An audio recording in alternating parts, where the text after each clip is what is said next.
Assalamualaikum warahmatullahi wabarakatuh. Sahabat beriman yang dirahmati Allah. Perjalanan Nabi Muhammad dalam peristiwa Isra Miraj cukup detail dijelaskan dalam kitab Dardiri Kisyatul Miraj atau Bainama. Dalam kitab yang mengambil sumber dari sejumlah hadis itu, diceritakan langkah demi langkah Rasulullah dalam melalui berbagai tahapan, dari persiapan awal, perjalanan, hingga kembalinya ke bumi. Dari peristiwa besar tersebut, umat Islam dapat menarik beberapa pelajaran yang berharga. Setidaknya ada 5 pelajaran yang bisa diambil hikmahnya oleh umat Islam dari peristiwa Isra Miraj. Yang pertama, membersihkan hati. Syekh Ahmad Ad-Dardiri dalam kitab Kisyatul Miraj menjelaskan, perjalanan Isra Miraj dimulai ketika Nabi Muhammad sedang istirahat bersama Sayyidina Hamzah dan Sayyidina Ja'far bin Abi Thalib. Tiba-tiba datang beberapa malaikat. Singkat cerita, dada Nabi Muhammad dibedah kemudian hatinya dibersihkan dan diisi dengan sabar, alim, yakin, dan Islam. Dari peristiwa tersebut, dapat diambil hikmah bahwa untuk mendekat kepada Allah dan meniti jalan menuju marifat, langkah awal yang harus ditempuh adalah dengan membersihkan hati dari berbagai penyakit dan maksiat. Salah satu cara untuk membersihkan hati adalah dengan bertasawuf, karena ilmu ini lebih banyak mengarahkan perhatiannya pada pembersihan hati. Implementasi dari ajaran-ajaran tasawuf adalah dengan bertarekat. Sebagian ulama berkata bahwa tasawuf tanpa tarekat sama dengan nol. 2. Napak tilas dan sowan sesepuh. Sebagaimana diketahui, Isra adalah perjalanan Nabi Muhammad dari Masjid Al-Haram di Mekah ke Masjid Al-Aqsa di Palestina. Setelah melewati perjalanan yang diwarnai dengan berbagai suguhan pemandangan tak lazim, sampailah Nabi Muhammad di Masjid Al-Aqsa. Di sana Nabi Muhammad berjumpa dengan para nabi dan rasul kemudian melaksanakan salat berjamaah. Nabi Muhammad menjadi imamnya. Saat menempuh perjalanan Miraj, Nabi Muhammad melewati 7 lapis langit dan berjumpa dengan beberapa nabi, antara lain Nabi Adam, Nabi Yahya, Nabi Isa, Nabi Yusuf, Nabi Idris, Nabi Harun, Nabi Musa, dan Nabi Ibrahim. Para nabi ini kemudian mendoakan Nabi Muhammad. Hikmah yang bisa diambil dari peristiwa tersebut adalah pentingnya napak tilas jejak para pendahulu dan leluhur serta sowan kepada para sesepuh atau senior.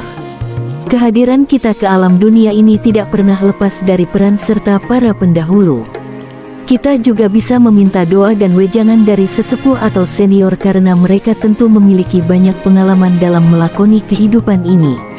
3. Punya pembimbing. Perjalanan Isra Miraj Nabi Muhammad tidak ditempuh sendirian, melainkan ditemani sekaligus dibimbing oleh Malaikat Jibril. Setiap ada pemandangan tak lazim, Malaikat Jibril selalu menjelaskan gambarannya. Misalnya, di perjalanan Nabi Muhammad menyaksikan sekelompok orang yang menanam kemudian langsung panen, setelah dipanen langsung berbuah lagi, terus-menerus seperti itu. Malaikat Jibril menjelaskan bahwa mereka adalah umat Nabi Muhammad yang berjuang di jalan Allah serta orang-orang yang berinfak dengan harta, pikiran, dan atau tenaganya. Selain itu, Nabi juga melihat pemandangan sekelompok orang yang memakan daging mentah serta busuk, padahal di samping mereka ada daging masak yang lezat. Malaikat Jibril kemudian menjelaskan bahwa mereka adalah gambaran umat Nabi yang berselingkuh dan berzina, padahal di samping mereka ada istri salehah atau suami saleh. Selanjutnya, Malaikat Jibril tidak terlibat saat Nabi Muhammad bertemu dan berdialog dengan Allah di Sidratul Muntaha.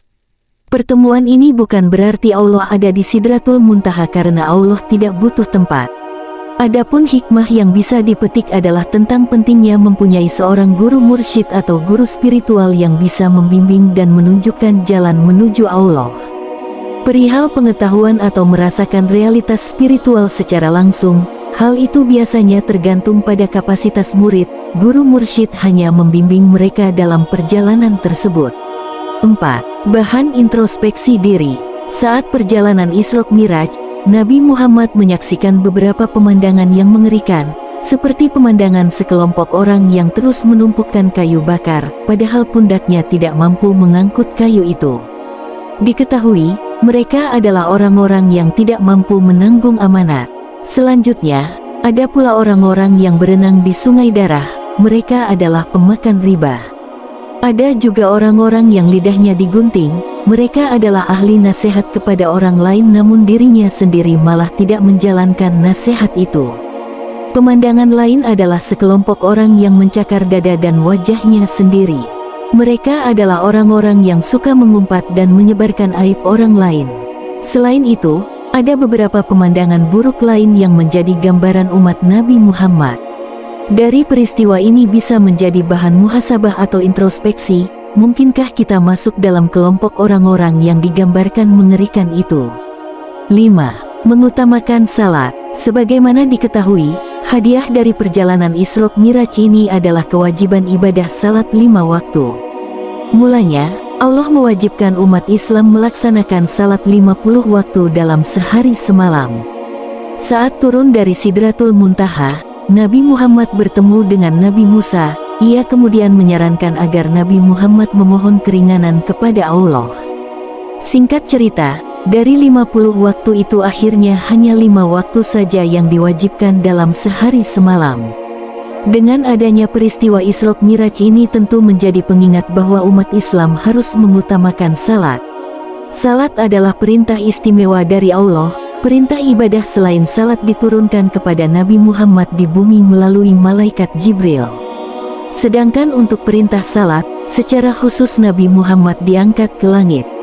Salat juga merupakan media komunikasi Allah dengan hambanya. Dalam kondisi darurat pun, ada beberapa penyesuaian dalam fikih yang berkaitan dengan salat. Misalnya, jika sedang dalam perjalanan ada jama dan qosor, jika sedang sakit bisa sambil duduk, berbaring atau dengan isyarat. Hal ini menunjukkan bahwa tidak ada alasan untuk meninggalkan salat 5 waktu. Semoga video ini bermanfaat dan menjadi bahan pelajaran dalam melalui kehidupan ini. Semoga kita mendapatkan syafaat Rasulullah Shallallahu Alaihi Wasallam dan mendapatkan ampunan dari Allah Subhanahu wa Ta'ala. Wallahu a'lam. Wassalamualaikum warahmatullahi wabarakatuh.